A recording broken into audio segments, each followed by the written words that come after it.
hose on the enlarger, put it into our developer.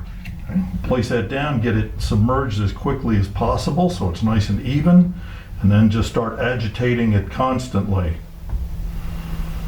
It'll take just about 30-40 seconds and the image should appear almost as if by magic. And after many, many years, I've been doing this since high school, it's still the best thing in darkroom work is magically seeing the image appear out of nowhere. It's the excitement of knowing, we've got something. So our first developer here will keep agitating constantly. This will run just about 1.5 minutes.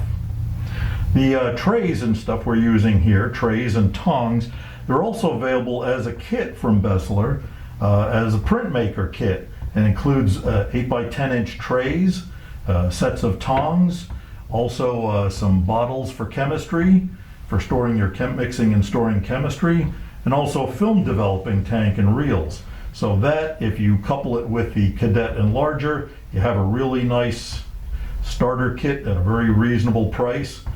You know, try out the hobby, see how you like it, and then go from there.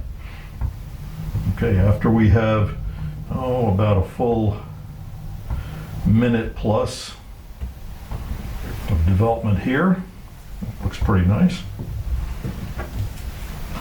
We'll take it out and of course drain a little excess chemistry off. We don't want to move chemistry over any more than we have to. And I'll put it in the stop bath.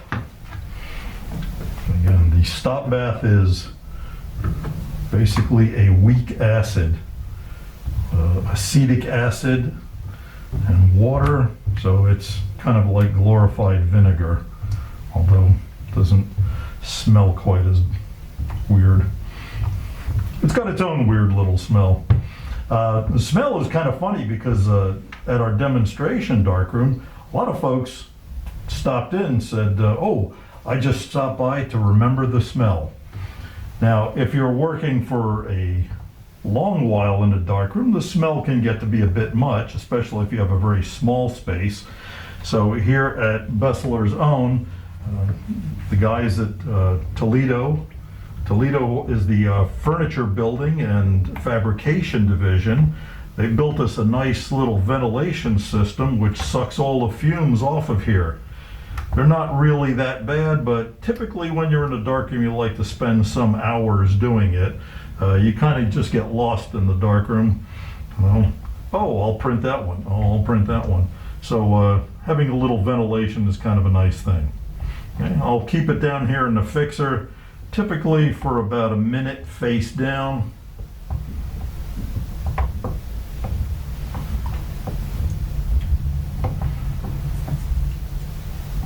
Then once it's had a chance to react, and again, the fixer is what fixes the image, keeps it from fading, makes it permanent more or less, stable, so that it won't fade in the light.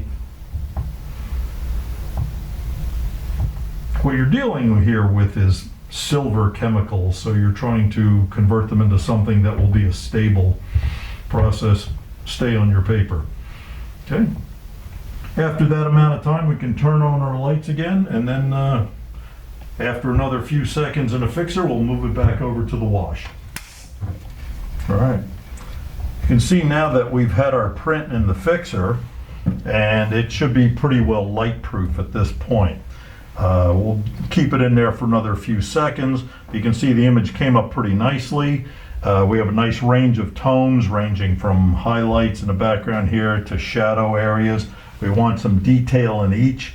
The variable contrast that we can do on the enlarger head, on the Beseler VC67, that's what the VC is, variable contrast. And also on the 23C that we were using. So we can adjust the contrast grade to give us less contrast or a greater separation between the blacks and whites. You know, the whites go whiter, the blacks go darker, and there's less in between. Or a more expanded tonal range with more gray areas. Usually a little bit snappier, I like it. About a 2.5 is usually a starting point for me. You know, it shows up the chrome nicely, shows up the shine, and you still have a lot of detail in things like the tires and the background, the cobblestones. So after our time in the fix, again, we'll drain off the excess chemistry because, you know, we like to save that and reuse it. Then we'll put it in the wash. And I'll either put those in face up or face down, depending on the mood of the moment, how much I want to examine it.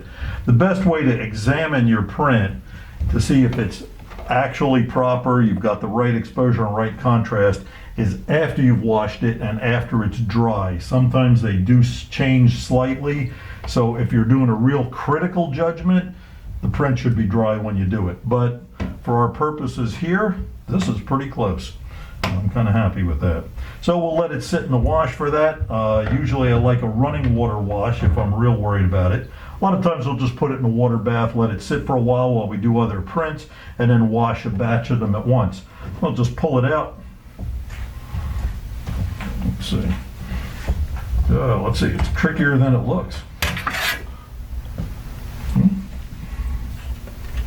And in this case, we're just laying it on a little bit of a plexiglass sheet. And then we'll squeegee off the excess water. Easier said than done. Just help it dry faster. Here in the darkroom here, the crew at Beseler has built a very nice darkroom, as you've seen, with all kinds of built-in cabinets, film drying cabinet, and drying trays for the prints, which are basically screens, fiberglass screens, so that you can lay them on, air gets all around them, and the prints will dry quite quickly. We can just stack them up on the screens. We don't have to hang things on clotheslines like I do at home, and it works out very nicely. All right. Again, showing us the chemistry we've gone through it in the dark and in the light. What we have is our first tray is a developer. And of course, that develops the image, brings it up, brings the latent image, which is you can't see it, in the sensitized paper, and makes us able to see it. So we develop it first, and that is a alkaline substance. We don't want it getting down through the other chemistry, so we next put it into a stop bath. The stop bath is a weak acid. Again, it's a acetic acid. This one has a yellow color because it's got an indicator in it. The indicator is yellow. When the stuff is being exhausted, it will start to turn purple. So even in the dark, you can see it getting darker and darker. So the stop bath, again, about 15 seconds in that, and that will cut off your developer and keep you from transferring that chemistry over to your fixer. The fixer is an acid also, and it makes your image permanent, affixes it, so as it were, to the paper, makes it stable.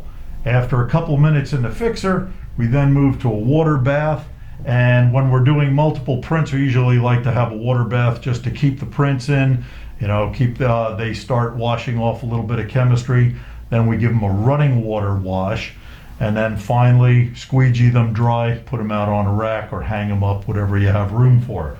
And then you've got your final prints. Okay. Some of the prints we tried out today, we started with an exposure that gave us something that was a little too dark. It was a different negative in a different enlarger, so sometimes we have to tweak the results a little bit. So first one, a little too dark, so we close down the lens a little bit, stop down, cut down the time. A little too light, you know, more detail in the car, but a little too light. So what we did was turn up the time just a little bit and came up with a pretty decent exposure. Okay, in this, the car is a good exposure, the engine and such, but the background was a little burnt out, you know, because car was in shadow, background was in highlight. It's a little too much for the range of the paper. So what we've done is burn down our image a little bit, and that's just after the first exposure in the enlarger, hit the exposure button again, gave it another time. In this case it was 13.5 seconds, but I was using my hands to throw a shadow on the car so it wouldn't be exposed and get any darker, as it brought in more detail in the lighter areas in the background. So a little dodging, a little burning, and we get the image to where we like it. We at Beseler would like to thank you so much for taking the time to come into our darkroom virtually. I know this is a big change from Photo Plus last year at the Javits Center.